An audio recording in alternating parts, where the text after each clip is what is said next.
Ahoy, hoy, welcome to The Strange and Deadly Show. This is a podcast dedicated to the Section 3 list, a cachet of films related to Britain's video nasties. We prep these films based on a theme and then discuss and review them for your, and hopefully our, entertainment. You can subscribe to the show on iTunes or any good podcatcher, and you can find more information about us and the other shows on the network over at gentleman'sgrindhouserecords.com. We'll tell you how you can get feedback, comments and questions over to us at the end of the show. Well, blimey, here we are. It's bloody hot. I'm boiling. It's like an oven in this room at the moment. We're in the middle of a heat wave here in England just now. I don't know if it covers the whole of England, but certainly where we are, where I am anyway, here in North London. As I understand it, it's hot over there in Liverpool, where one man resides. Who is that man? It's Tom Elliott, and you're right, I am very hot as well, Chris. You will not thank me to know that I am sitting here in my underpants at the moment, and I don't mean to be bawdy about it, but I am. I've got a vest on, so don't worry, I'm not completely indecent, but I haven't got any trousers on, Tom, and I feel good about it. I feel free. Well, you know, Chris, nothing makes me happier than you feeling free. So, you know, if you need to cool off, then that's fine with me. You love a bit of it, don't you, Tom? And I know that you're loving at the moment the fact that I managed to score that Star Trek Blu-ray Steelbook box set for £89. 89 British pounds. How much did you score yours for now, Tom? 125. Is that true? Is that true? I thought it was less than that. I think so. I can't remember now because it's been a few weeks, but I know that if you bought them individually, it was about 150 quid. Mm-hmm. So you could get them together in a box set for about 125. So I thought, oh, that's not a nice deal until you fucker, come up with that one. It was a company called Zoom.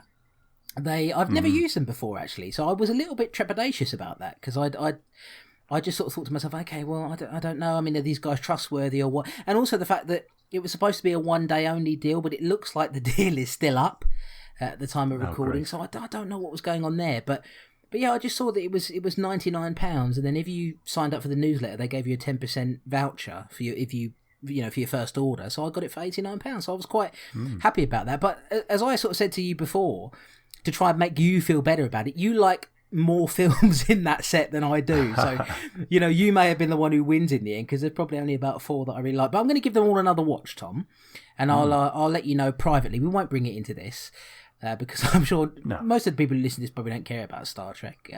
But I'll let you know privately, Tom, if my opinion has improved on any of them. But that was my score of the week. How have you been, old chap? I've been very well. I've finished Stranger Things. Very happy with that. Yeah, very happy with that. Good show, you know. I think people might get a bit sick of the hype around it, you know what I mean? But what can you do? It's very enjoyable.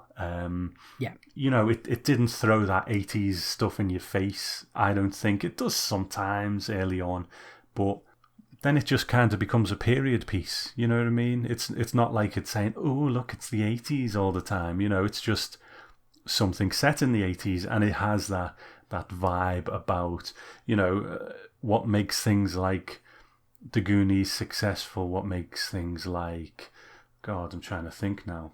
A lot of those kind of kids having adventure films at the time where it's, you know, it's the kids playing make-believe pushed one step where it's not make-believe, but it's a similar kind of thing to what a kid's adventure would be, and that's why I think it taps into that very childlike nostalgia. I completely agree with you. It's like Stand By Me meets The Goonies, basically. Yes, I heard it described on a podcast as, I think it was the Slash Filmcast. They described it as the kids are in a Spielberg movie, the teenagers are in a John Carpenter movie, and the adults are in a Stephen King movie. And I really feel like that explains the layers of it, you know. And you're right, I never really thought it was throwing the 80s-ness of it into my face at all. I thought it was quite, you know, obviously that there are elements of it in there, but I never thought that it was sort of thrusting it into my face. Oh, that's a bit cheeky, isn't it? Didn't mean it that way, but I never thought it was intentionally kind of over-egging that point. I really enjoyed it. I'm glad there's a season 2 coming.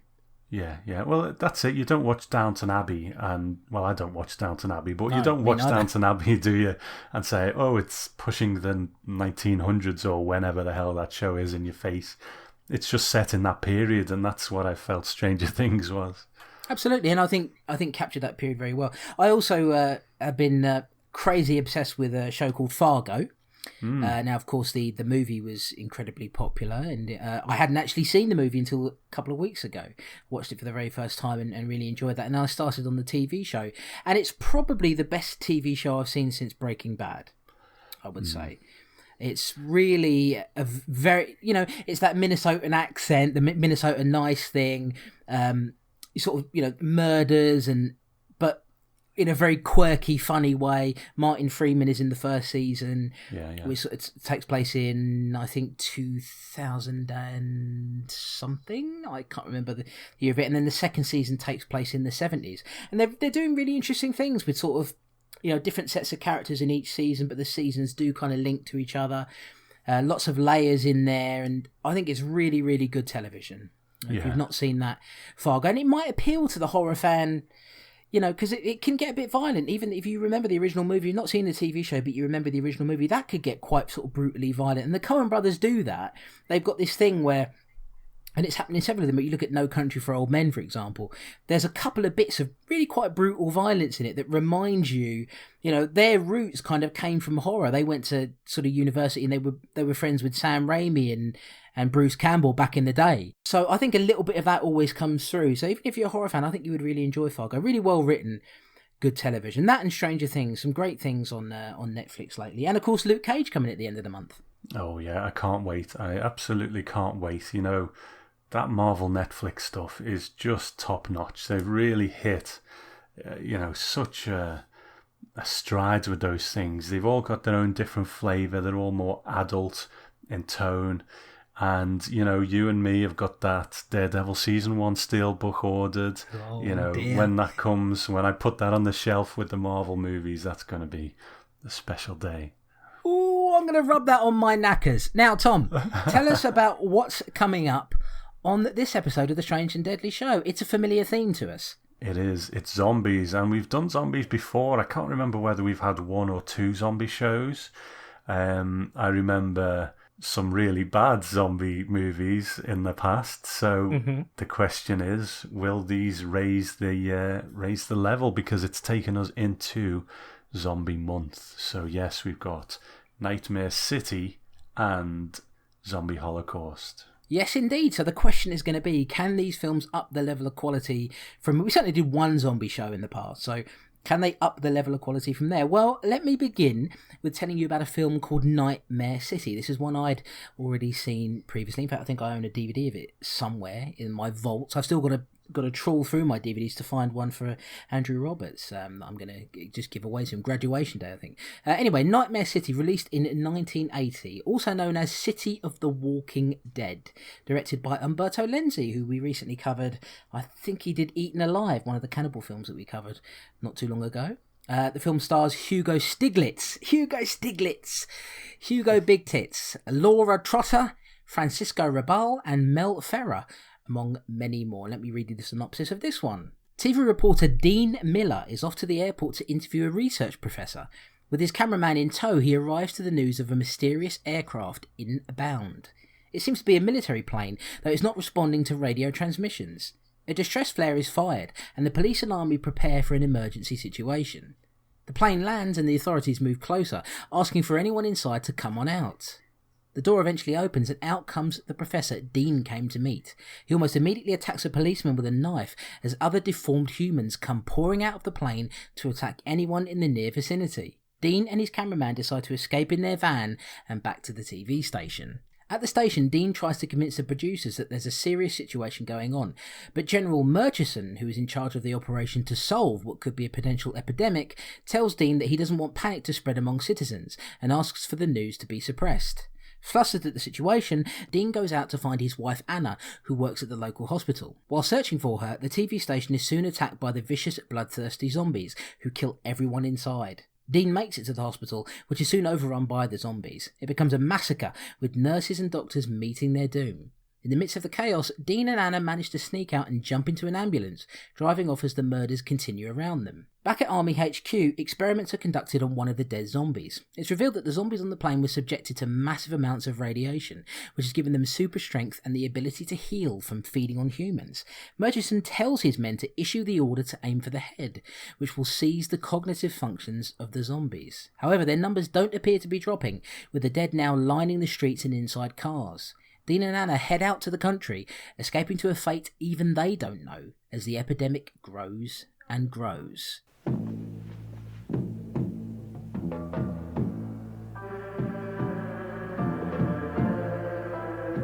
This is the body of one of the attackers. He was picked up on the runway at the airport. The autopsy categorically excludes an extraterrestrial being. His molecular structure clearly establishes him as a member of the human race. A paradox when you consider what they've been doing. Colonel, please. I am Colonel Donahue for the Institute of Atomic Research. The examination of the various tissue samples that we have taken from the body reveal the presence of a high degree of radioactivity, far superior to the level normally tolerated by the human organism. In addition, we have found more or less recent hypertissue regeneration. Can you make that a little simpler, Colonel?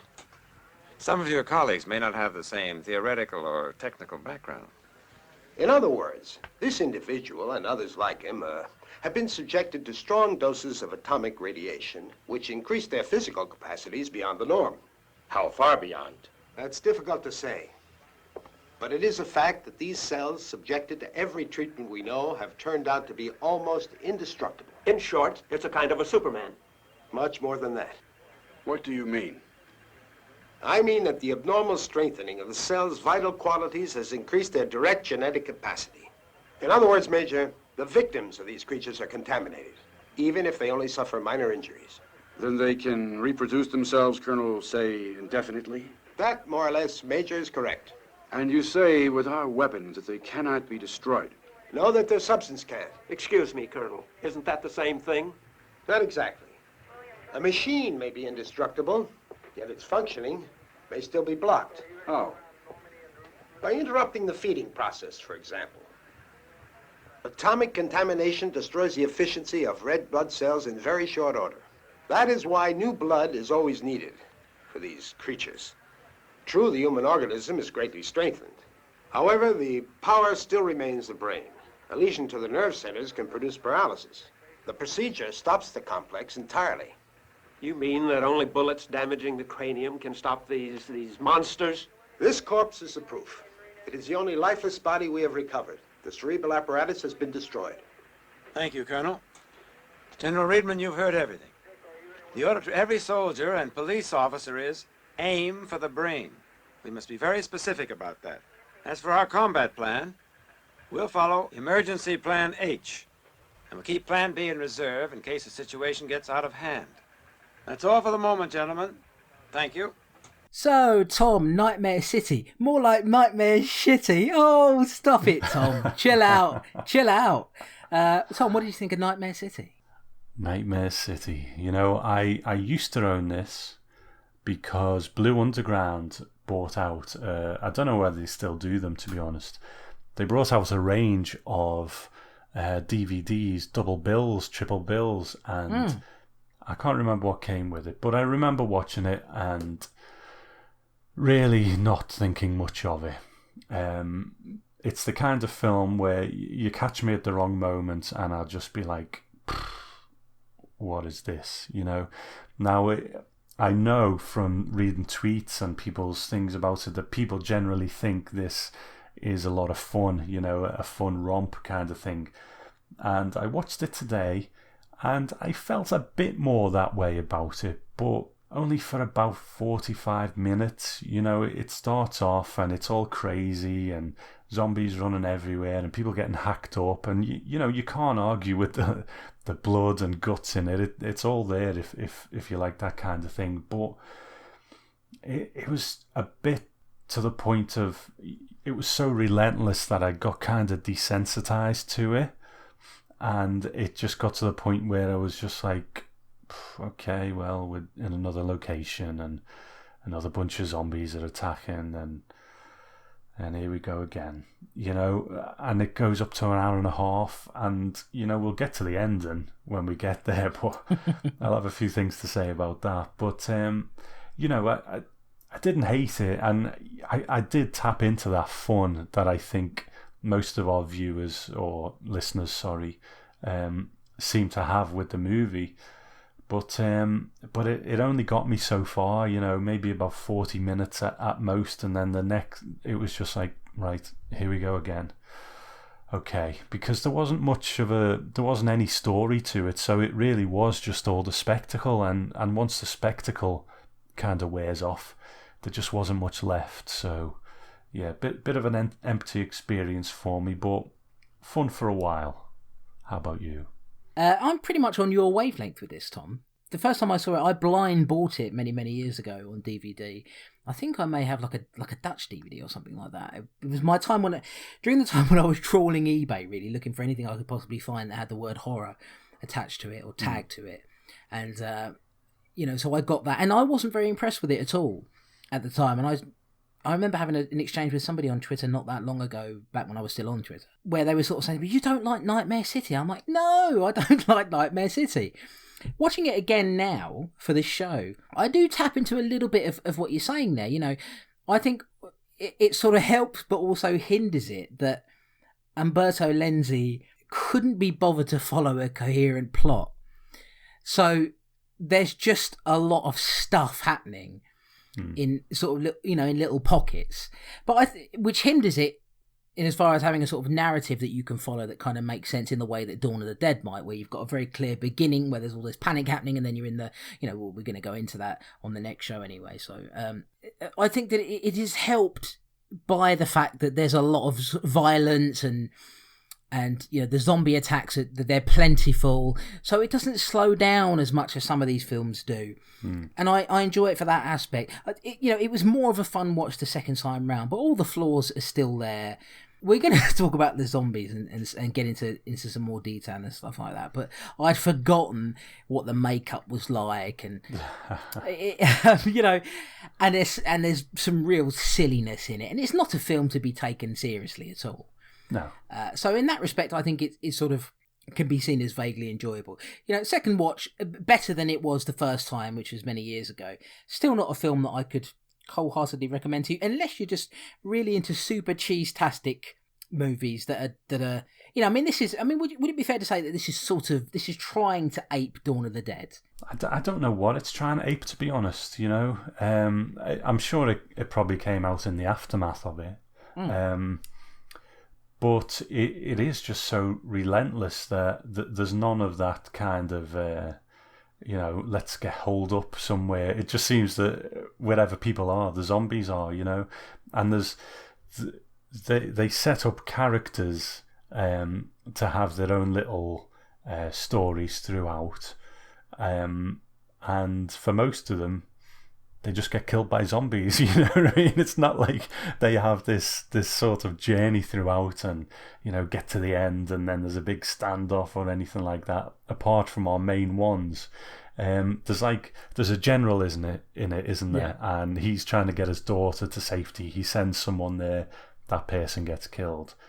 His daughter sneaks off with her boyfriend and they go to the country and get killed. So it's just like, right, okay, well, you introduce these people just to get killed, and they've really not added much to the movie for me. And it does that quite a lot, apart from, the main guy, the reporter, and the woman he's with, and the main military guy who seem to have the most substantial stories, such as they are. Mm-hmm. Well, I mean, what did you? Let's begin there. Let's begin at the beginning. But we'll start with the reporter here, Dean Miller. I mean, what did you think of him as a character? I never warmed to him. Well, there's nothing really to him. You know what I mean? I don't think there is much character to anyone apart from right. You're a reporter. You're a general.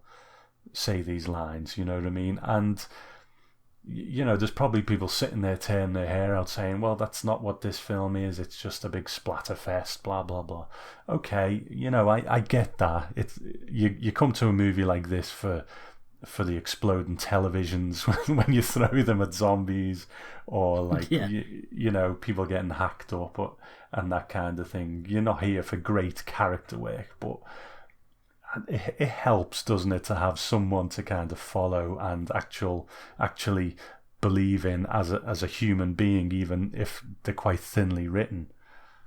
Sure, and I mean, I don't entirely agree with the argument that the imaginary person you're bringing up there may present, because one of the things that I love about a good zombie movie is the distinctive personalities of, let's say you've got, like you were mentioning before, you've got a group that's holed up somewhere. Each of those people are distinctive in their own way. Normally you've got, the sort of the good, wholesome person. You've got the person there who's probably quite arrogant and violent, maybe even racist. There are always the distinctive personalities that I think define a really good zombie movie. And, my argument is, yes, of course, this was made by somebody like Umberto Lenzi, who was a bit of a, could make some decent stuff. He was no Argento back in his glory days by any means, but he made different sorts of movies.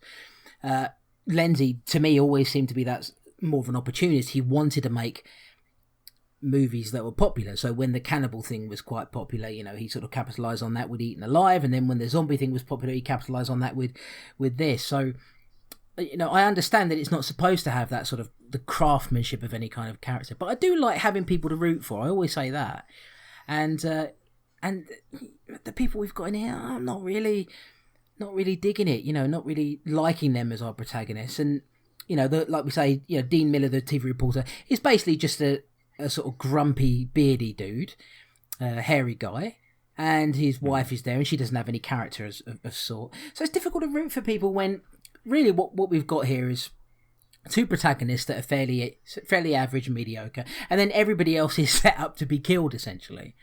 So, in that respect, nobody really to root for, unless you happen to be rooting for the zombies.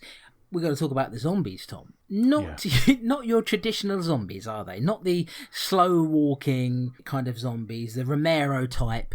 Very different, sort of, in a way reminds me a little bit of the Dawn of the Dead remake, where they're all running around, except that was good. And the zombies in this, they're not cutting it for me, Tom. They're not cutting it for me. No. People get very... I remember when that Dawn of the Dead remake came out, and there was fast zombies, and I actually used to go on horror message boards then.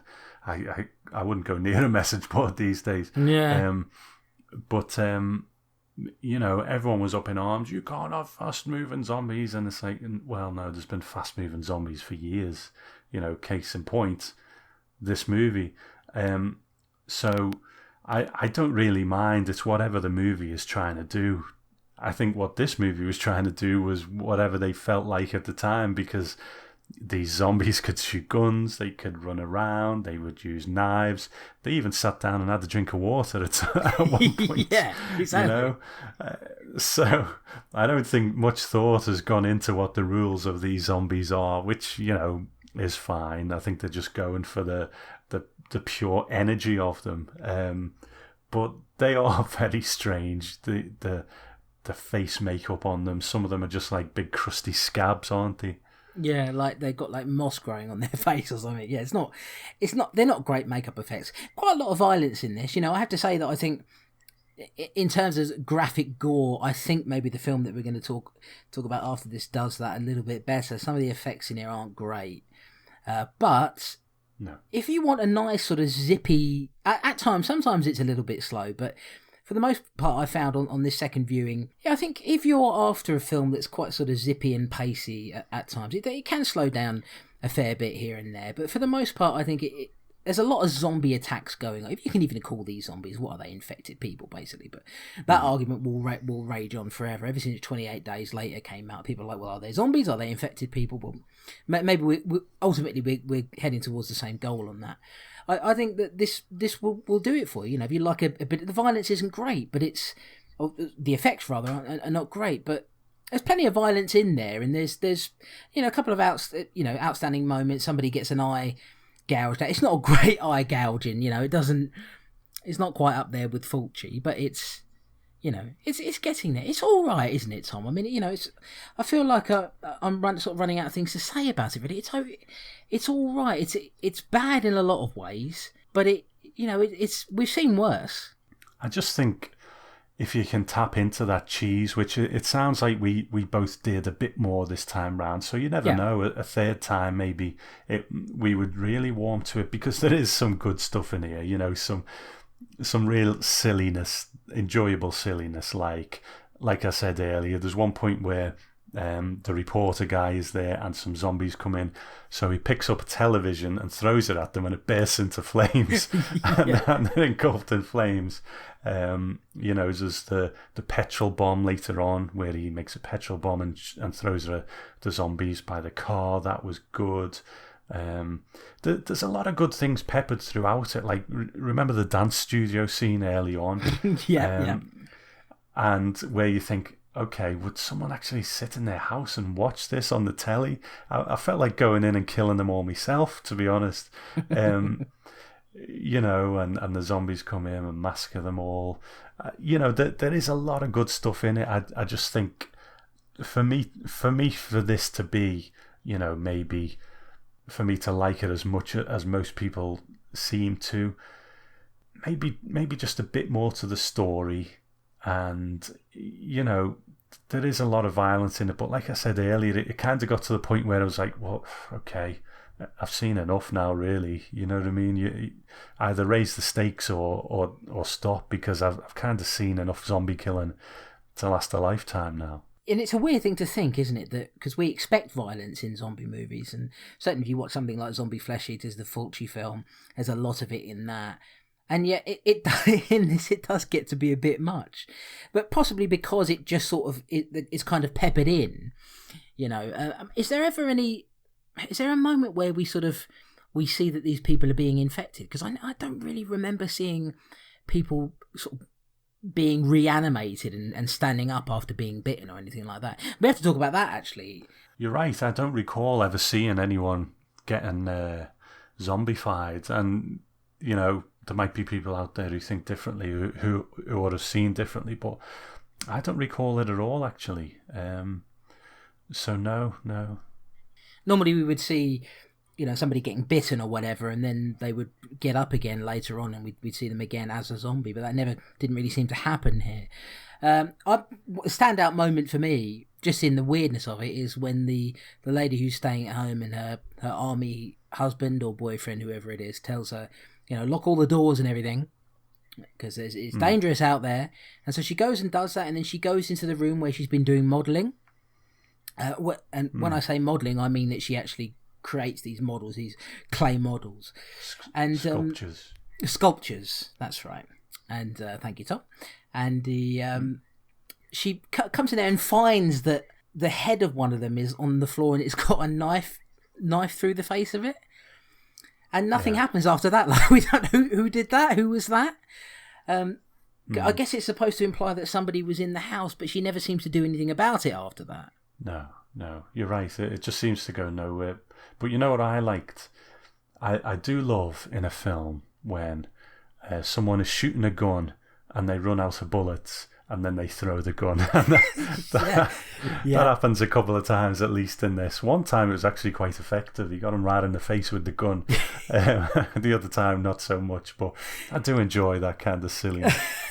Yeah, if you're after a gun in the face, you want to talk to Dean Miller, because Dean Miller, anytime he runs out of bullets, there is a gun coming at your face, buddy, whether you like it or not. And it's quite funny to me, actually, because the guy, what was his name, Murchison, I think, the general, he tells everybody, he says, you know, put out a transmission and let everybody know that you've got to shoot them in the head, which almost nobody does after that fact. Like, it's quite funny to me. Dean does a couple of times, but then which I don't understand why he wouldn't have worked it out, because there's a scene near the end of the movie where they're at a fairground, and Dean is shooting at zombies, trying to get away with he and Anna, and he shoots a couple of them in the head and they fall over dead almost immediately. So surely that would trigger in his mind, wait a minute, if I aim for the head, this will do it. I'll be able to get rid of them. But he carries on shooting them in the chest or whatever, which doesn't...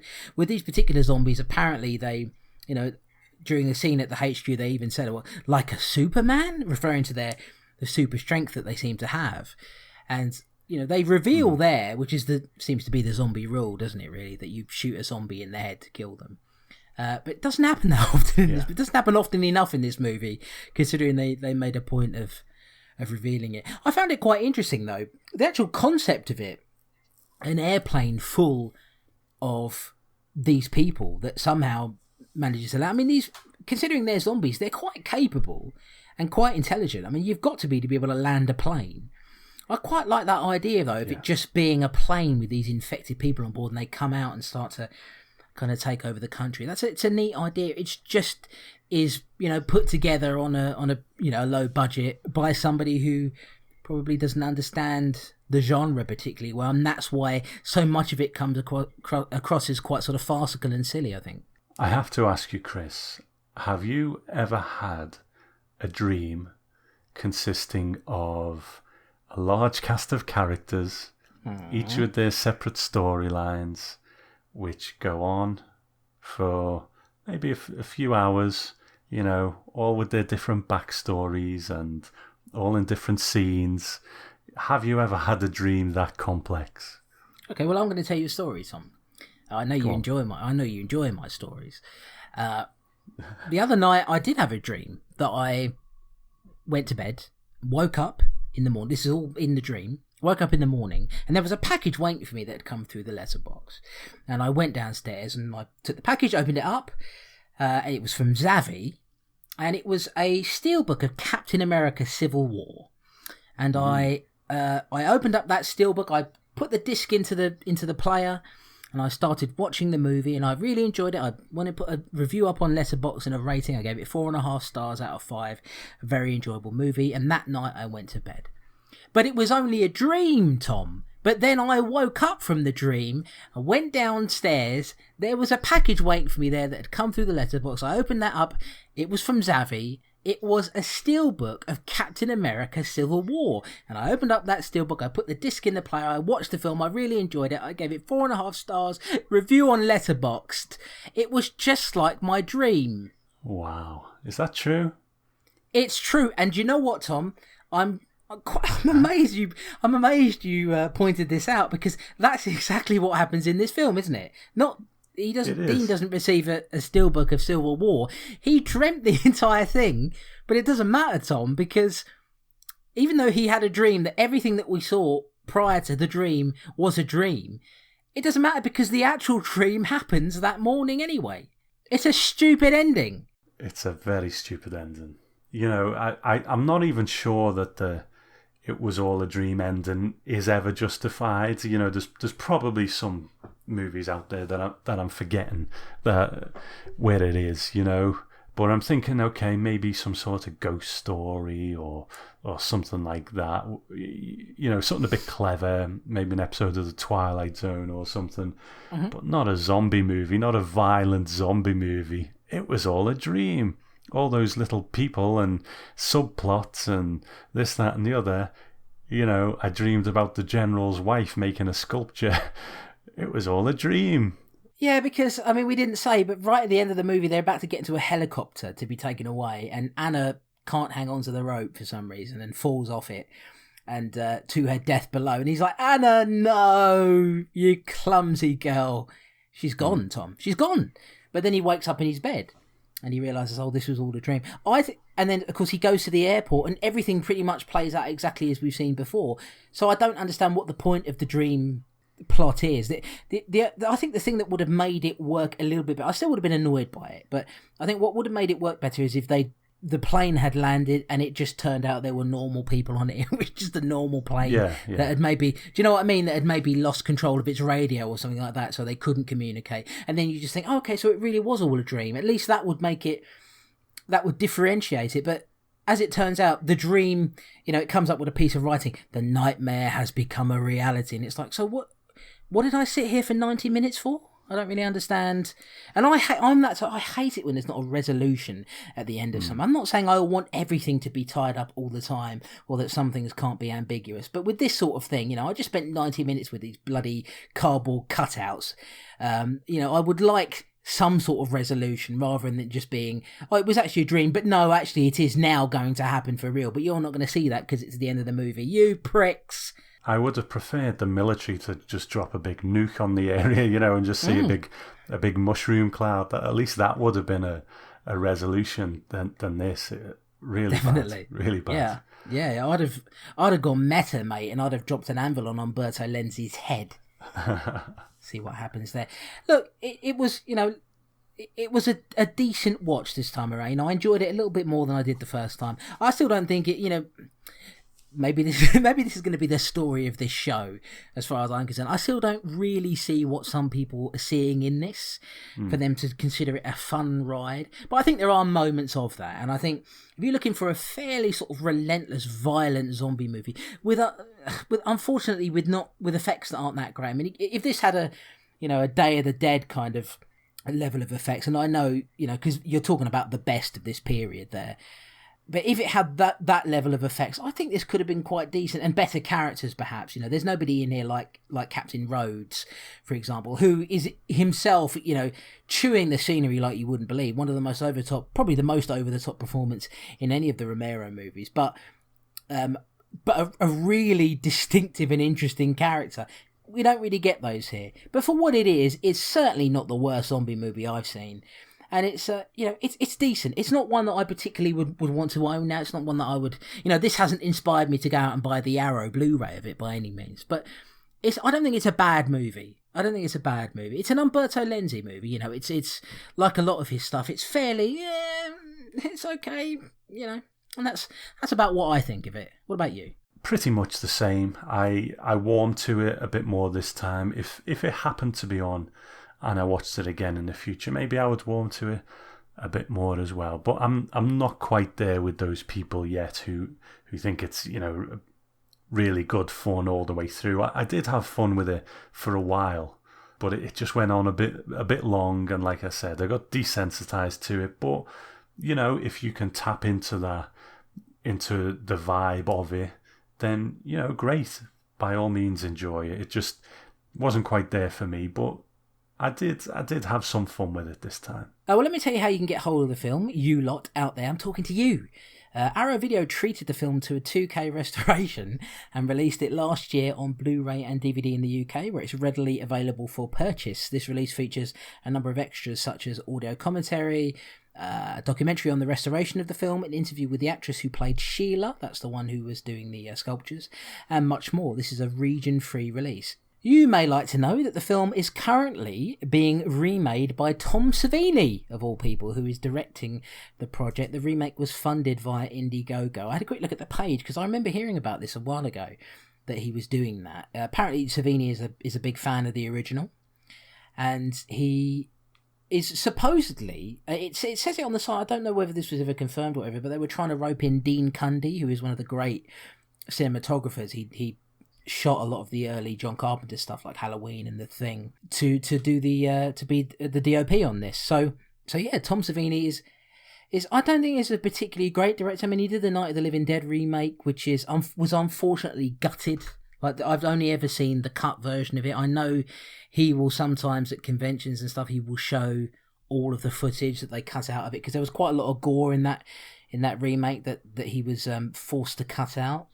So I don't. Apart from that, I don't think he's a particularly well loved director. But interesting that he's chosen to take that on. And like I say, it was a fan funded thing by Indiegogo. So whether you like it or not, there's a remake of Nightmare City coming. I think either this year or next. I think it could be good. How bad could it be? You're starting off with this movie as a starting point. It could be. I don't think anyone's going to be taking scissors to that movie like they did his remake of Night of the Living Dead. So I think it could be a good time. We'll see. Yeah, I mean, they said that they're doing it on the Indiegogo page. They say that they're doing it all practical, no CG effects or anything in there. So I think that could be, could be decent. Could be decent. So there you go. That was Nightmare City. Now, Tom, why don't you tell us about the second film in our double bill? Okay, this one is called Zombie Holocaust, released in 1980, but it's also known as Dr. Butcher, MD. I think that's a slightly different cut as well from some of the feedback that we've got. Directed by Marino Girolami, credited as Frank Martin, starring Ian McCulloch, Alexandra Deli-Colli, Sherry Buchanan, Donald O'Brien, and many, many more. Dead bodies are being mutilated in the morgues of New York with limbs or body parts removed and consumed. One hospital worker gets caught in the act having cut open a body in order to remove and eat the heart. He panics but manages to get himself free and jumps out of the window to his death. On his body is a strange symbol noticed by resident medical student Laurie, who leans down and hears the man whisper the word keto. She brings the information to Dr. Peter Chandler, who shows her slide pictures of bodies that have been torn apart on an Asian island with the same name. He offers to take Laurie on an expedition to the island in search of answers, and his assistant George and George's nosy journalist girlfriend Susan come along for the ride. The travelling group meets with Dr. Abrero, who provides them with a guide named Maloto and assists with directions to Quito. What the fuck am I saying here? A couple of locals join the group to provide assistance and to help guard the expedition's camp, but things turn awry very quickly when one of the locals is taken in the night. His body is later found by Chandler and company, pulled apart and mutilated.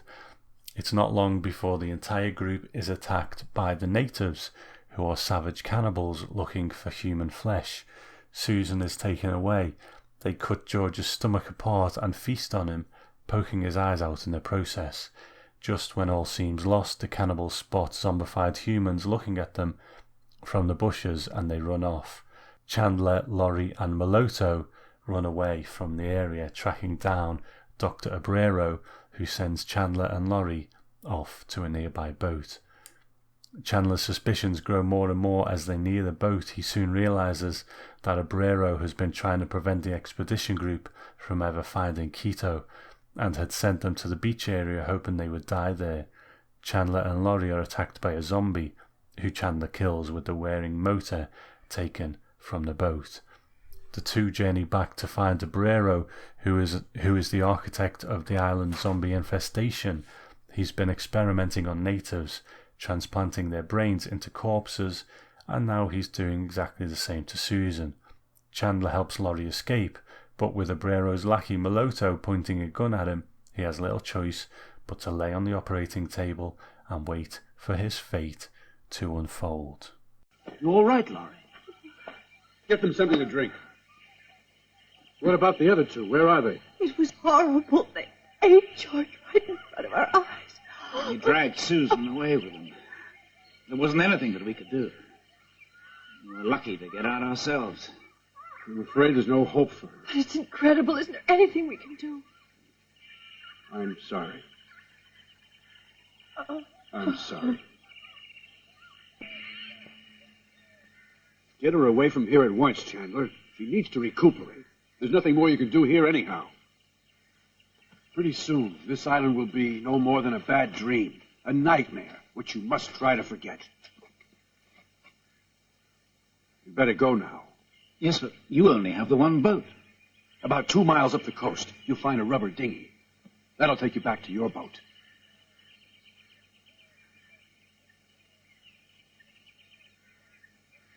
But I saw it anchored on my way over here. I'll see you back at the villa tomorrow morning. Malotto will go with you.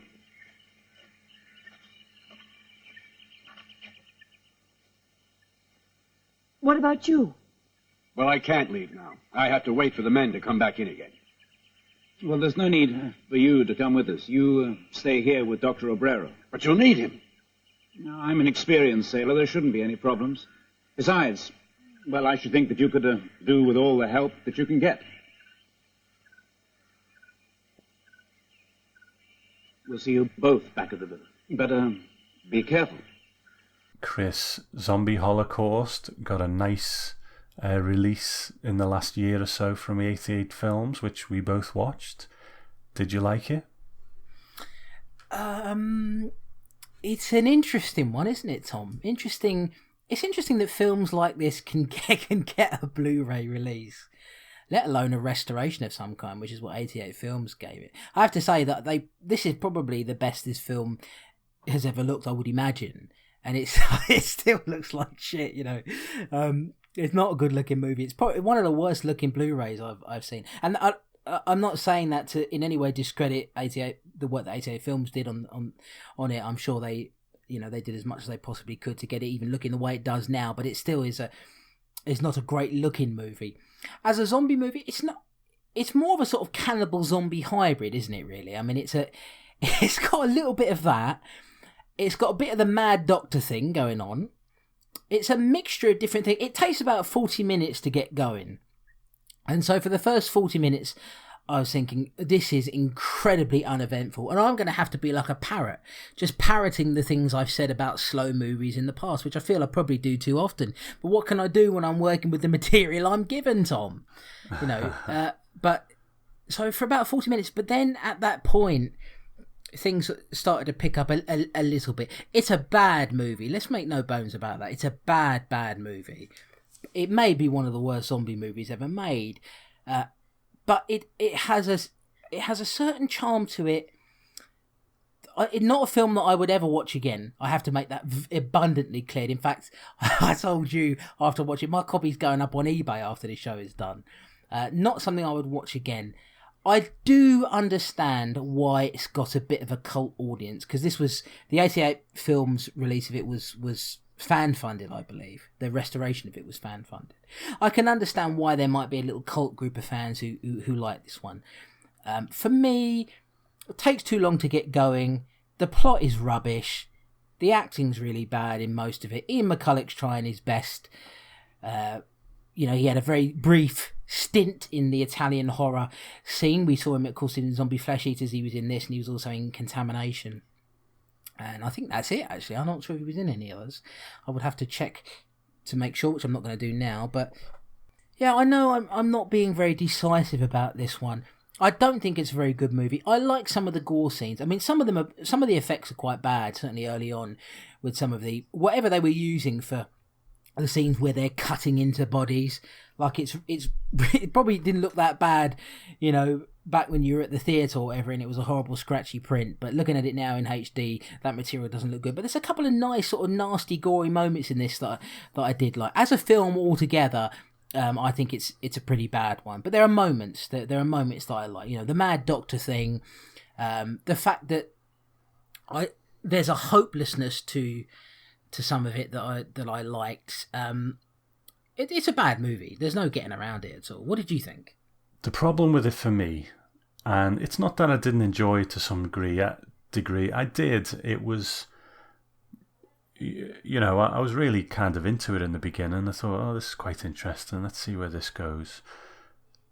But the problem is for me that if I was going to watch a movie, an Italian zombie movie, where people go to an island and are attacked by zombies, I would watch Zombie Flesh Eaters or Zombie 2 if you're in the US.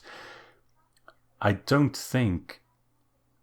I mean, this is quite similar in story. You know, there's different bits to it. You know, there's a different objective, this, that and the other. So that it's not that it's exactly the same, but the structure of it is very much the same.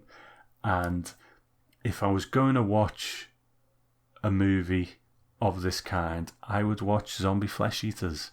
I don't think this does anything different enough or well enough to justify me putting this on instead of Zombie Flesh Eaters. And, you know, some people might say, well, you know, what are you only supposed to watch one zombie movie in your life? That's not it at all. I just think this is similar enough that it just pales in comparison for me. When you put it against Zombie Flesh Eaters. Now, you know, I hold Fulci in high regard. He was an artist, I think, who, you know, just happened to be working in this genre. And Fulci's time in this genre was actually quite short as well, if you look at his filmography. But when he did do it, he brought something quite special to it. You know, I think The Beyond is a work of art. And, you know, Zombie Flesh Eaters just has a lot more going for it. So unfortunately this suffers in comparison to zombie flesh eaters for me, because there's just not enough different or good about it to justify me choosing this for a watch. That's not to say I hated it. I was sort of entertained by it, but as is the problem with a lot of these, it was just a bit slow, you know. And when it did get going, it could be quite good sometimes, but it was just a bit slow. The problem I have is that there are too many zombie movies as it is. I mean, I would say probably slashers and zombie movies, the two easiest subgenres to make a movie in, because it requires very little in the way of a budget, really, to put one together. You know, you make a zombie movie, all you really have to do is get the makeup kind of right and, you know, waddle about for a bit and you're sort of there, really. And I think that's one of the problems, is that you have to be choosy, I think. It depends. Some people are really, you know, there are some horror fans out there who are really happy just to own anything. And, you know, I am no longer the kind of horror fan who goes into a shop and sees some, you know, sort of generic looking horror movie there and thinks, oh, I quite fancy that. I don't do that anymore. I'm very choosy about the horror movies I buy now. That's just a choice that I've made, having, you know, when I was younger, in my early 20s, late teens, early 20s, I would spend a lot of time, like I said before, trawling eBay or, you know, bargain bins in shops and things like that, looking for horror movies, and I just don't do that anymore. And so I think with this, you're absolutely right in that, you know, I bought Zombie Holocaust a while ago because I was interested in the film, first of all, and secondly because I knew also that we were going to be covering it on this show eventually. But it's not a film that I feel I need to own when, exactly as you said, I have zombie flesh eaters there, which gives me everything I need. If I'm looking for the Italian take on the zombie, is there an Italian zombie movie that's better than Zombie Flesh Eaters? I don't know, you know. I really don't know. You know, you look at the quality of the zombies in that movie, the earthiness of them, the fact that they really look like they have dug themselves up, pulled themselves up from the earth. Here, the makeup effects on the zombies is not great. It's not bad. It's not terrible. We've seen much worse, of course. In fact, you could, if you wanted to make the argument, you could say that the makeup effects, the zombies in Dawn of the Dead, are not particularly great because but the makeup effects back then were also much more primitive. You then look to Day of the Dead, and suddenly you're a million miles ahead of what we see here. So I think it's a film that's got an identity crisis for sure, in that it doesn't quite know what it wants to be. Is it a cannibal movie? Well, they're trying to capitalise on the cannibal thing a bit. So again, we're seeing scenes of, you know, natives pulling people apart and chewing on meat, the old chewing on meat, the classic. So we're seeing that. And then we're seeing some of the zombie stuff, which, by the way, these are the least zombie-like zombies in terms of their behaviour, because all they do is sort of look at people and manhandle them. There's no feasting on bodies or anything like that, or biting people. That doesn't happen in this. And then we have the mad doctor aspects of things. So it's almost like this director, what was his name? I'm scrolling up. Frank Martin, Marino Girolami, I guess his name is. It's all, he's trying to pack everything in, and so it doesn't have an identity of its own. Having said that, I do like some of the gore in this. I mean, what say you on that? Oh, absolutely. You know, there's some good machetes to the head. When the dummy, the guy jumps out the window in the beginning, I do love a good dummy falling shot when he's just sort of, plopping onto the ground. The boat motor to the zombie face was brilliant. You know, there is good stuff in it. But I think a lot of it is pacing for me. A lot of it is pacing. I think, it just meanders a bit too much, and I'd just lose interest. Yeah, I think, it's like I was saying, there's about 40 minutes there where nothing really happens. I don't know about you, but I'm fed up of Italian horror movies starting in New York and spending about half an hour, 40 minutes there before we get to the destination that we're really supposed to be at. We've seen it a few times now in these. It's a very Italian take on New York, and it takes ages for them to get anywhere, and I really don't. I'm really starting to not enjoy that. Like, please go somewhere. My belief is always that you should open with something. A horror movie, I'm not saying this works for everything, but I'm saying because there are plenty of great horror movies that don't do this, but open with something interesting happening, like the beginning of Halloween, where, you know, there's this murder at the beginning, and it draws you into the movie instead of just people talking about nothing. You know, that it really bothers me about some of these movies where they start in a very talky fashion, in a very milquetoast talky fashion, and we don't get to the good stuff until later on. We've got to talk about Ian McCulloch, of course, because he was, I'd love to say, a stalwart of the Italian horror scene, but he was in these three movies, which I guess kind of stand out in his filmography, if you like. He's a Scottish actor, and we know him best from, I would say, from Zombie Flesh Eaters, of course. He had a big part in that.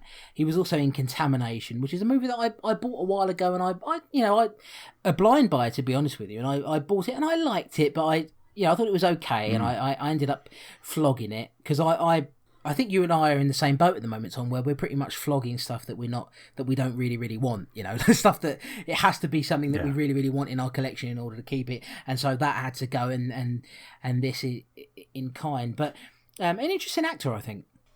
He is. He's a funny one, really. And I've interviewed Ian McCulloch in the past. I might put that out somewhere as a companion to this if I get the time.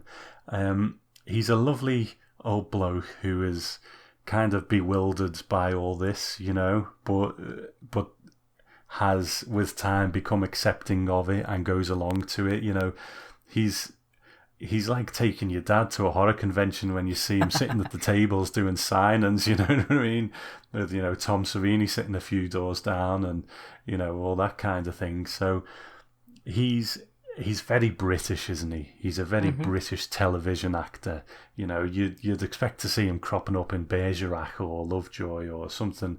You know, he's very famous for Survivors, which I never actually saw, but it's a very famous, I think it was 70s or 80s TV show, like a post-apocalyptic England.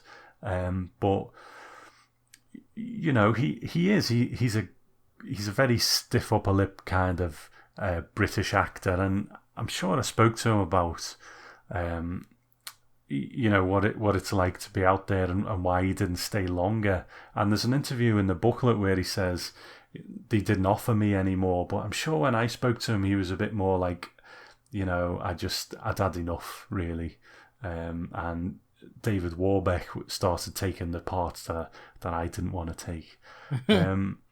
So, you know, but he's become quite fond of this era now, in a way, even though he's just completely not interested in horror films. Well, it's interesting because this is just a little capsule, really, in his life, these three movies that he did in Italy, and kind of the movies that he is memorialised for. Yet he's done, if you look at his filmography, he's done a lot of TV work and been, you know, made appearances in various different British TV shows. He may even have appeared in Bergerac, and, you know, you were suggesting that. I think he may have done so. But these are the films that he's remembered for. It's a funny thing, but what that goes to show to me is that horror fans are pretty passionate and pretty loyal, and they will remember you for something like this. You know, as opposed to you do a part in Bergerac, nobody really cares about that. You know, not to discredit the appeal of Bergerac in any way, but horror fans are extremely loyal people, and so you see that here, and he's fine here. It's not a great part or anything. I think he might be doing his own dubbing, which is a good thing. You've got Alexandra Deli Colli, who was in Alexandra Deli Cauliflower. Sorry, I had to throw that in. Who I'm a cheap man. Who was in The New York Ripper. As one what was that? The woman? Yes. Right. Yes. Okay. Yep, that was the main woman who was in it, who ends up getting stalkers later on, Tom. And the camera spends a lot of time looking up the old vag there. You have Sherry Buchanan, who was an American actress. So there's, you know, it's the typical Italian thing. You know, if you some of you guys aren't au fait with Italian filmmaking, they didn't shoot with sync sound for many years. So they shot with no sound on the set. So everybody is speaking in their native tongue, and then they would overdub it later. So they would like overdub it in the Italian language or whatever it had to be, or in English. So that is why I've always thought that is why a lot of these Italian films, they're such a clusterfuck, because most of the time you've got a cast of 6, 7, 8 people who are all speaking a different language from each other, and then they sort of fill in the blanks a bit later. Interesting process, actually, the creation of that. But anyway, look, you've got a bunch of people here. Some people who are speaking English, some people. You've got Donald O'Brien there, who's playing the Mad Doctor. What do we think of the Mad Doctor, Dr. Obrero? It's funny because, you mentioned the dubbing, and sometimes I watch these things and I recognise voices, but they're dubbing different actors in different movies. Mm-hmm. And I recognise Dr. Obrero's voice. I can't pinpoint a film at the moment, but you will know that voice from probably many Italian films, because the actor himself looks sort of like Harvey Keitel, doesn't he? He does, yeah, that's right. Yeah, but he's got this. So that's what I kind of saw him as, this, Harvey Keitel kind of guy, and he was all right. I mean, we've seen worse Mad Doctors on the Section 3 list so far, but he was fine. It's funny, you boil down each individual element, and I've probably not got a problem with any of them individually. There's some good gore in there. The Doctor was all right. Ian McCulloch is dependable as always. The lady was naked. It's all good stuff, but it just didn't really come into a satisfying whole all the time.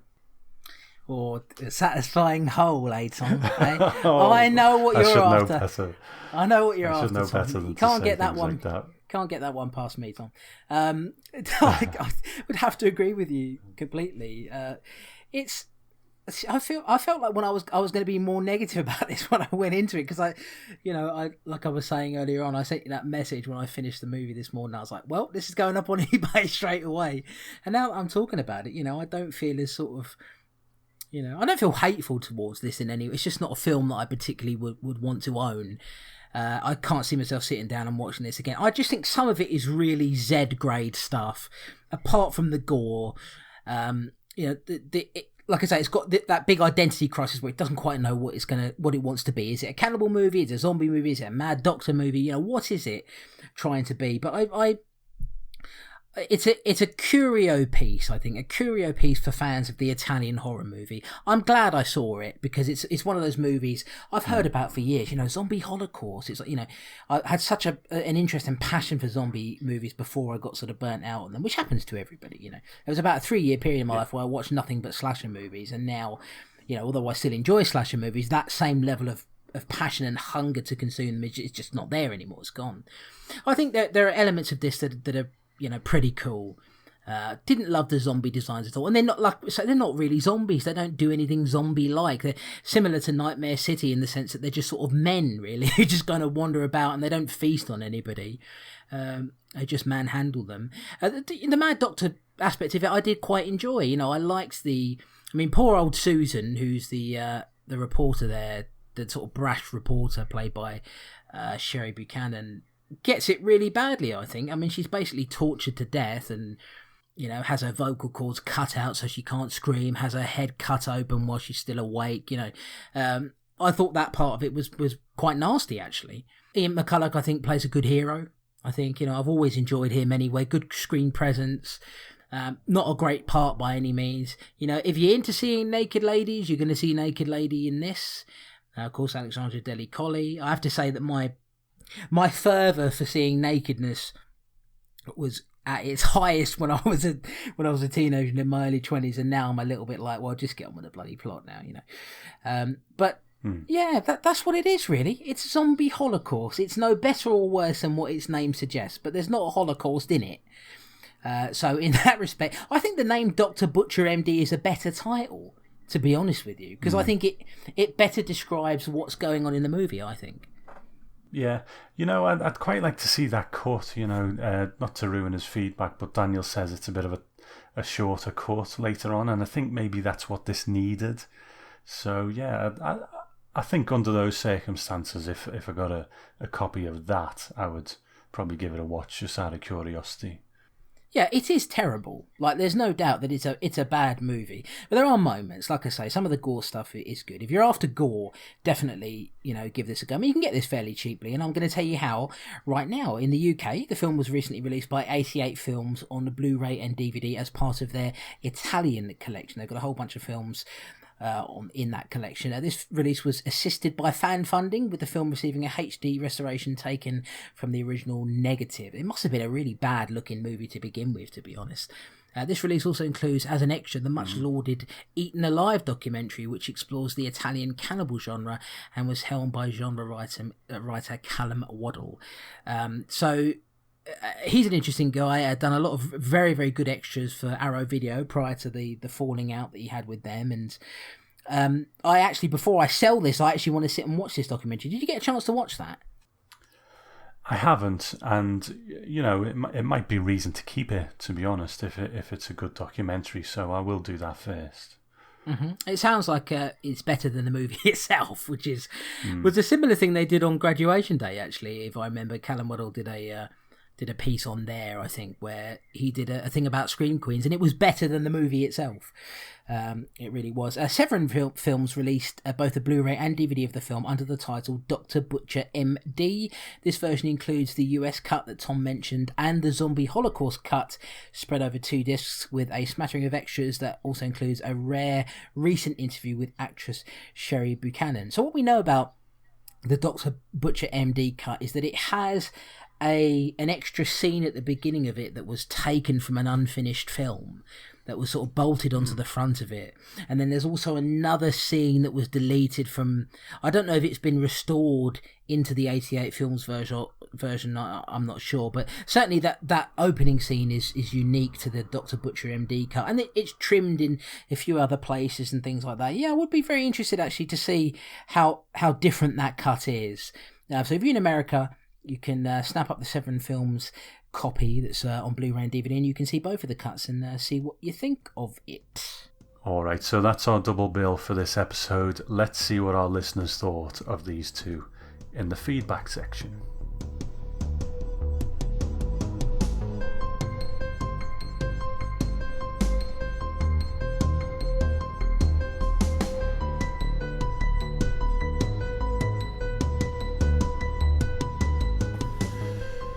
Hi guys, this is Gore Blimey from the Trilogy of Terror podcast. I've been looking forward to this double bill for months. It's right up my street, but unfortunately I only had time to watch one of the films in time for the podcast.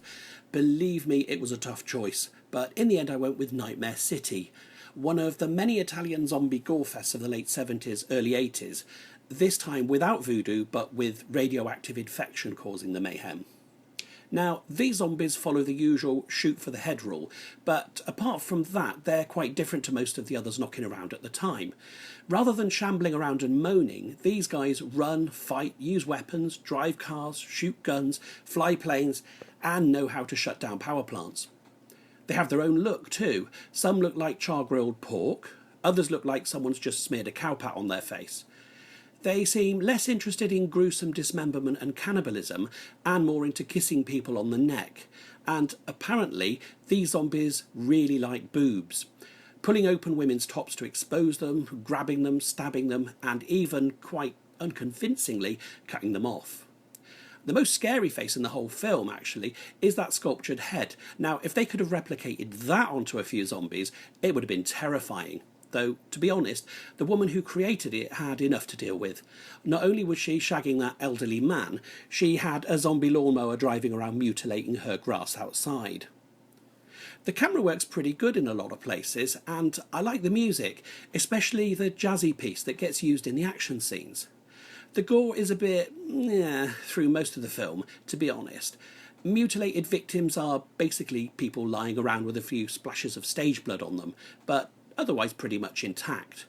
There's a brilliantly bad arm ripping off where you can see the guy is trying to hide his arm under his shirt, and it wouldn't be an early 80s Italian horror movie without an eye gouging, though in this case a bit of a rubbish one, where the victim stands perfectly still with her arms by her sides while a zombie pokes her eye out with a stick. Though I will say the shooting to the head effects near the end are pretty good. The filmmakers obviously thought so too, as the same shots seem to get reused once or twice. Meanwhile, there are times when the camp factor goes off the scale.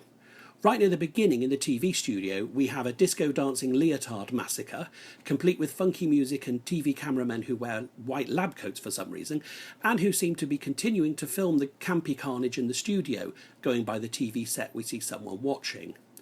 Oh, and speaking of which, you know how loads of films get flack for cars that implausibly explode into flames at the slightest thing? Well, this film goes a step further and has TV sets that create a massive fireball explosion if you throw them. But best bit of all, and my favourite character of the whole thing, is the woman trapped in the lift. An absolutely glorious delight of overacting at its finest. "Oh my God, I can't breathe," she says with the back of her hand on her forehead in an exaggerated swoon. "I think I'm going to faint." This is what I love. Fantastic. The film contains possibly the most stupid character ever in a zombie movie, and I'm sure we all know there's a lot of competition for that. The general's daughter doesn't answer the phone, but less than 1 minute later, a soldier walks in saying her father sent him because she didn't answer her phone. Despite the grave seriousness this suggests, she and her husband decide to escape and go off for a weekend away in a camper van. And even then, when the radio announces the danger of the situation and the state of emergency, all she can say is, "But we just arrived. I have no intention of giving up my weekend." Is it a bit bad that I cheered when a zombie grabbed her and gave her a deadly love bite? Dean the journalist and his wife, Anna the doctor, are sort of the main characters, but their main purpose seems to be to spout cod philosophy. It's part of the vital cycle of the human race, create and obliterate until we destroy ourselves, she says, before talking about the monsters who are, quote, created by other monsters who only have one thing on their mind. No, not boobies, as I'd expected her to say, but the discovery of greater power. She later adds, like Coca-Cola or nuclear energy, we'd be a whole lot healthier without all that stuff. I'm sure Coca-Cola would have been thrilled when they heard that comparison. Dean and Anna also serve to reinforce that idea that the man knows best and needs to tell the woman what to do.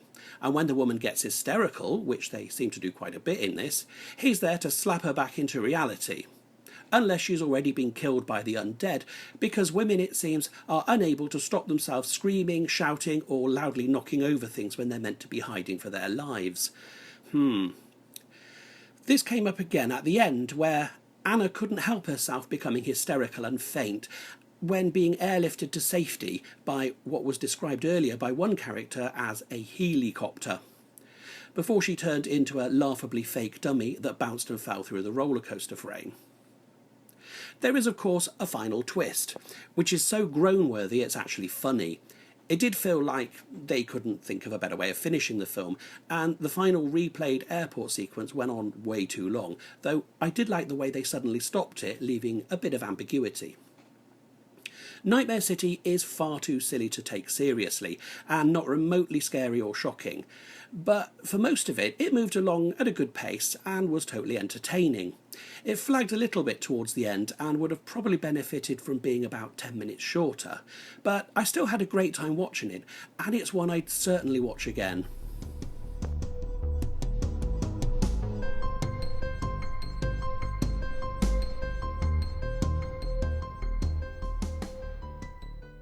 Alright, our friend Daniel Budnick from Made for TV Mayhem and many other podcasts it seems at the moment send us this email. He said, "Hi guys, I hope you're both doing well. Here's some feedback. 1980 was a heck of a year for horror. Not only were slashers coalescing nicely, but the Italians were going full tilt, ripping off Dawn of the Dead, Burial Ground, The Gates of Hell, Hell of the Living Dead, plus Lenzi's Nightmare City and Girolami's Zombie Holocaust. Those were the best times of our lives. Nightmare City struck me as being a dumb movie from the first time I watched it as a teen on a grotty pan and scan copy. Today I became a man as I watched the movie in scope on Blu-ray. It's still a dumb movie, but now I know that's simply the way Umberto Lenzi works. From eyeball to make them die slowly to ghost house, the man works in a dumb way, the way Van Gogh worked in watercolours. Even things that shouldn't seem dumb, like Hugo Stiglitz's facial hair, somehow become dumb in the presence of Lenzi. The crazed, crusty-faced, fast-moving monsters are excellent, but the fact that their second big attack is on a random bunch of dancers engaged in high-tension aerobicizing means that Lenzi has not taken his eyes off the prize. This movie is dumb, all the way through. Okay, maybe the music isn't dumb, but it just ends up highlighting how dumb all the other elements are, including the most grand of dumb bits, the ending. In this context, dumb equals great fun. Thank you, Mr. Lenzi. Keep it stupid. Zombie Holocaust is fine, but it's Dr. Butcher MD that is the truly succulent morsel here. Zombie Holocaust stands as a rip-off of Zombie and Cannibal Holocaust, more or less, but the Dr. Butcher version is exploitation done absolutely right. First off, it's shorter. It trims out several minutes from Zombie Holocaust, making for a swifter adventure. Second, it replaces the eerie original soundtrack with some of those gloriously obnoxious synths since The Redeemer. Third, it adds a completely unrelated opening sequence along with super chintzy titles and a perfect title card. Fourth, the title. Hello, one of the best titles ever. There is more, but you get the picture. Dr. Butcher MD is honestly one of my favourite horror exploitation films of all time. It's everything I want from a film of this sort, with just a little bit more. And then, when this version gets to the end, the closing credits have been removed, so you're done.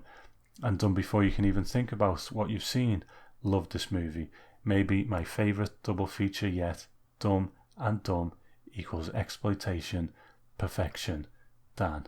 Well, thank you, Dan, and I've got a little award here for you for the most uses of the word dumb in an email. So, and you've really whetted my appetite for Dr. Butcher MD. The way you describe it, it sounds great. So, maybe I will look that one up. Thanks very much, Daniel.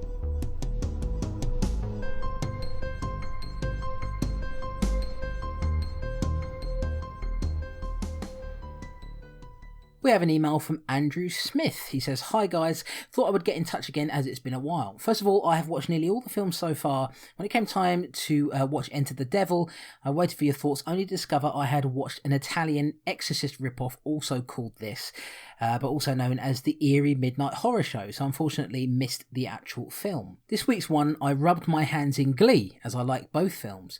Nightmare City is just a fun, frantic film. I normally prefer slow-moving zombies as they are more menacing, but just loved fast ones, and in this film they run, dive, fly and shoot guns. They even have time to rip off women's tops, then stab and dismember breasts. An unintentional comic scene involves the infected bursting into an operating theatre only for the surgeon in the blink of an eye to throw his scalpel at them, straight out of medical school, that practice. Zombie Holocaust is a mix of zombie flesh eaters and eaten alive, which isn't the best, but still a fun little movie. It's really a cannibal movie with the zombies acting more like the traditional slaves the zombie myth is in reality. Like Emmanuel and the Last Cannibals, this film doesn't have any animal killings, which has to be applauded. Before finishing, just to say for the next episode, Dawn of the Dead is probably my favourite zombie film, with zombie flesh eaters very closely followed by Night of the Living Dead. That's the one that changed zombie and horror films forever, so a hugely important film. Take care, all in the Strange and Deadly universe, and keep it weird. P.S. Good cannibal film documentary on Zombie Holocaust, the 88 films disc. That's the documentary we referred to before, Eaten Alive. Thank you very much, Andrew. Really nice to hear from you again. And yes, I hope you will enjoy our chat on Dawn of the Dead on the next episode. We're looking forward to it as well.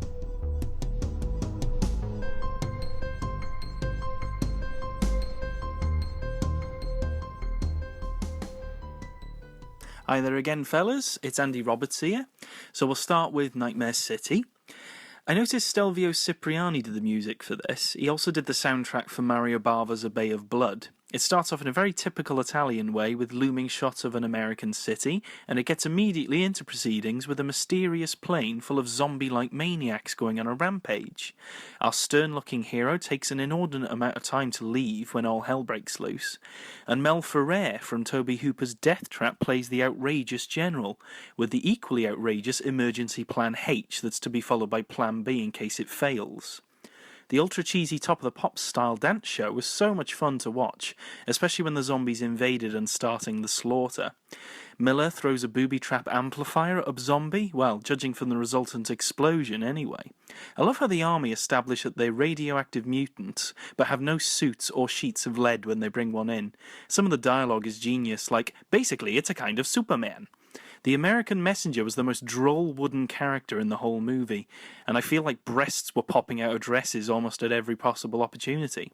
One thing that sets this apart from most other zombie movies is that the invasion truly does feel citywide, rather than just one location. But I'm also pretty sure that drinking blood doesn't regenerate any tainted blood that you've lost.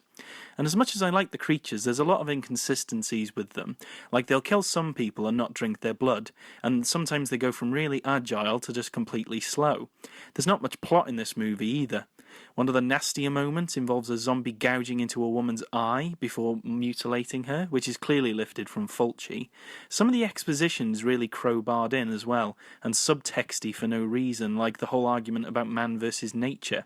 It ultimately goes nowhere, and it's more of a ham-fisted attempt at a Romero film. Our paper-thin heroes utilise a Molotov cocktail to repel some zombies, and I could have sworn that they didn't even realise they'd just destroyed their own car until they went outside. There's the stereotypical woman getting slapped by a man that seems to make an appearance in every Italian film, and that line about vampires made me facepalm. I mean, what's that got to do with anything? The ending features a suitably creepy abandoned amusement park, and then a twist in the vein of It Was All a Dream. This type of thing may have worked with something like The Slayer, but it doesn't work here at all. Really enjoyed this one regardless of that. It was rarely boring, and I'm guessing that the zombie theme, coupled with the frequent violence towards breasts and their owners, got this one on Section 3. So on to Zombie Holocaust. I'd seen this quite a number of years ago when I started collecting these films. It starts off pretty much like Emmanuel and the Last Cannibals and Eaten Alive, with a native cannibal feasting on a corpse in the morgue, though how he got a job as a medical student is beyond me, especially considering where he's from. Alexandra Della Colli stars in this, who's from the New York Ripper, and so does Ian McCulloch from Zombie Flesh Eaters. The film pretty much plays like an average cannibal movie, with our two heroes going to the jungle to discover where the native comes from. Once they get into the jungle, they literally spliced in scenes from Zombie Flesh Eaters, and then brought a bit of Mad Doctor of Blood Island to proceedings, with a mad doctor who creates zombies. But they're not in the strictest sense of the word, because they're actually still alive. Despite this clashing of themes, there's some glorious gory set pieces in this, including a very gruesome eyeball gouging and a head being obliterated by a boat propeller. I started to laugh every time that sound effect played whenever the symbol of Keto was shown, as it's never truly explained about its real relationship to the plot. Laurie does the typical white cannibal queen thing that is in so many of these other cannibal movies, and eventually cannibals and zombies clash in pretty much the same set as Zombie Flesh Eaters. By the end of it, I'm not really sure why this film was made, but I'm glad it was. It was a lot of fun. This was bound to be on Section 3. It's got zombies and cannibals, two of the DPP's big no-nos, and it even sounds like Cannibal Holocaust. I'm surprised it wasn't actually a full-on video nasty.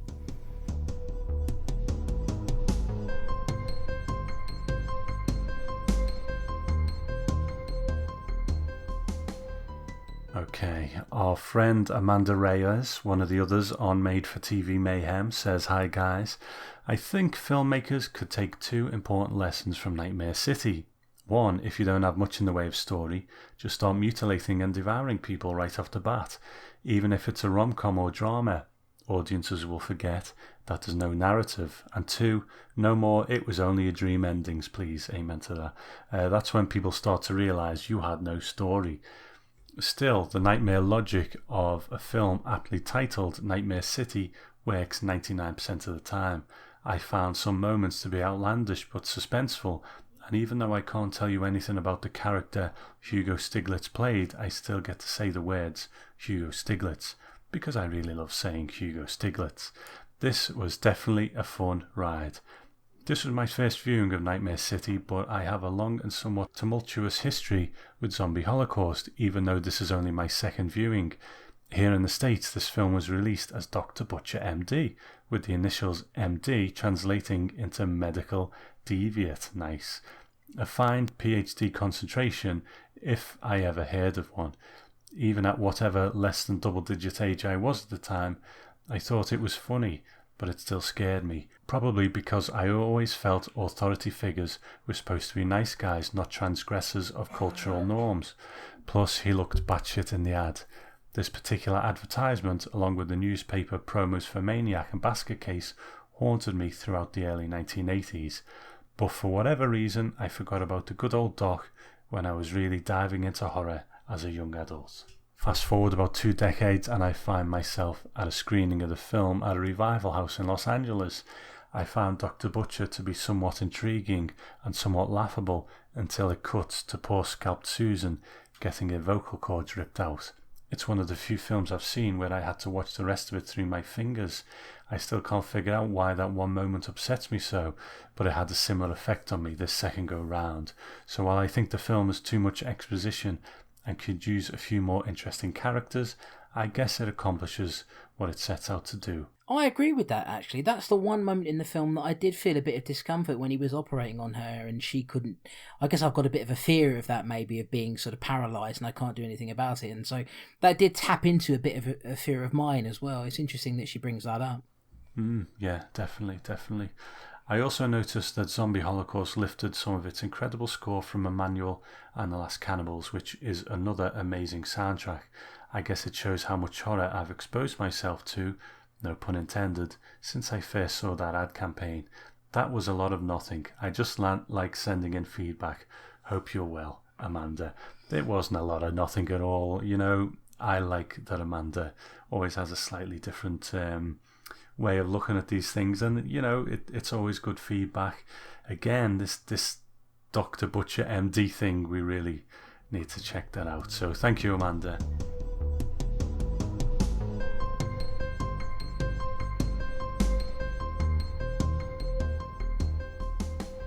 And that's it for our feedback this week. Thank you very much to all of you who wrote in. I really enjoyed reading all of that. Thank you to our audio feedbackers, Mr. Andrew Roberts and Gore Blimey. Always lovely to hear from you guys, and thank you for all the points that you made. Especially, Gore Blimey there, even though you kept it 6 minutes instead of 4 minutes, you naughty, naughty boy. Keep it down in the future. But thank you very much for sending that in nonetheless. Thank you both. And interesting mix of opinions there. As always, we come out like the old fuddy-duddies who don't get it, don't we, Tom? Yeah, we must be getting old, I guess. Yeah, no, you're right, Tom. You definitely are. You definitely are getting old. Creeping up towards 50 now, aren't you? So, but it's okay. I'll stick with you. Tom, if... somebody else who's listening to this, not that it ever happens anymore, that anybody other than these 6 or 7 people writes to us, but if anybody else does fancy it, how can they do that? They can email us at feedback@strangeanddeadly.com, or they can tweet us at strangeanddeadly, or strangedeadly, sorry. Or there's a contact form on the website, gentleman'sgrindhouserecords.com. You can send it that way, or even post something on Facebook. You know, we can pick things up there. Mm-hmm. Yeah, and if you're going to send in feedback, just make it a fairly short email, a couple of paragraphs maybe. And if you're sending in audio, try to keep it to about 4 minutes. Gore blimey, try to keep it to about 4 minutes, and that'll be great. And of course, we'll read that out or play that on the next episode of the Strange and Deadly Show. Tom, if they want to find you personally, how can they do that? And I don't mean your address; I mean online. I'm on Twitter at Grindhouse Tom. I don't really bother with Twitter that much anymore, but it's there. But the Facebook group, the Facebook page is there. Again, I'm not one of those people who spends much time on it, so it's not like there's always loads of comments and everything on it either. But Gentleman's Grindhouse Records Facebook page as well. Lovely times. And you can find me on Instagram and Letterboxd. There's no E on the end of that. It is just Letterboxd, BOXD, under the handle The Chris Clayton. That's The Chris Clayton. And you used to be able to find me on Twitter, but it's a load of bollocks now, so you won't. Tom, why don't you tell us about what's coming up on the next show? Now, of course, we're continuing the zombie theme, but with some titles that are going to be much more familiar to the audience. Yes. Out of the obscurities at last. You can't say zombies without saying George Romero. So we've got Night of the Living Dead and Dawn of the Dead because they were on the Section 3 list. Now, see, this is the thing, you know, some people might think, great, Night of the Living Dead, Dawn of the Dead, we could talk about them all day. I think that's the problem sometimes. Everyone's talked about them all day, so I do come to these with a bit of, you know, what can we really say about these that hasn't been said before? But, you know, we'll do our best. And it's going to be nice to revisit them because I haven't watched them for a while. So, you know, we'll see how we get on. Yeah, I mean, franchise horror has been covered by every podcast under the sun. You know, the Angel Slumber guys are doing it at the moment. Go and check them out. So I don't know what we're going to... This is one of the hardest ones because I don't know what we're going to say. I guess all we can do is give you our opinions, really. But yeah, we're coming out of the dark and into the light on the 30th episode of The Strange and Deadly Show. The theme is George Romero, and it's the films Night of the Living Dead and Dawn of the Dead. On the next episode of The Strange and Deadly Show, you better be there. And leave us an iTunes review, by the way. It makes us feel good. Just go on there, rate it 5 stars, tell us how great we are. You want to make a boy happy in his life, his young life, leave a review there for us. I've been Chris Clayson. And I'm Tom Elliott. And we'll see you on the next one on The Strange and Deadly Show. Bye for now.